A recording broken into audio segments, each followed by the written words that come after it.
Express मैंने उनके सारे किए हैं और जो वो अपना बुक्स वगैरह का जितने भी क्वेश्चंस वगैरह चैप्टर्स बताते थे, वो सारे हम कवर करते थे और मैंने इनऑर्गेनिक किया और एप्टीट्यूड किया, लेकिन मैंने फिजिकल का सिर्फ 2-3 चैप्टर ही किया था, जैसे पॉलीमर, छोटे-मोटे चैप्टर्स ही किए थे, मेरा फिजिकल उतना स्ट्रॉन्ग नहीं है। तो ओके, फिर मैंने उसको लेकिन लास्ट टाइम पर इस अटेम्प्ट में मैंने उसका रिवीजन नहीं किया था, तो मैंने फिजिकल एकदम छोड़ दी थी। मैंने ओके, सिर्फ एप्टीट्यूड और इनऑर्गेनिक और ऑर्गेनिक कर गई थी। ओके, और जो पिछला अटेम्प्ट है, उसमें मैंने ये गलतियाँ की थी कि मैंने सिलेबस किया, मैंने मतलब रिवीज़न भी किया, सब कुछ किया, लेकिन मैंने मॉक टेस्ट नहीं लगाए थे। तो ओके, ये और मुझे मतलब टाइम मैनेजमेंट में भी प्रॉब्लम होती थी। जैसे पिछले 2 अटेम्प्ट में मैं ये करती थी कि मैं पहले गई पेपर में, उसके बाद मैं क्या करती थी, part A, part B, part C में सारे क्वेश्चन्स पहले देखने लगती थी।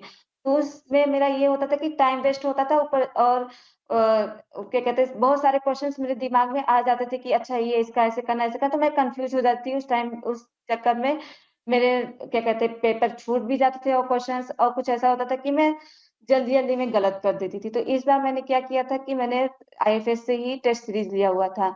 तो पहले मैंने टॉपिक वाइज़ पूरे करे अपने, हुँ, उसके हुँ, बाद मैंने मॉक टेस्ट दिए, 3 दिए थे। तो उसमें मुझे ये था कि हाँ, मुझे पेपर कैसे सॉल्व करना है, टाइम कैसे मैनेज करना है, ये पता चल गया।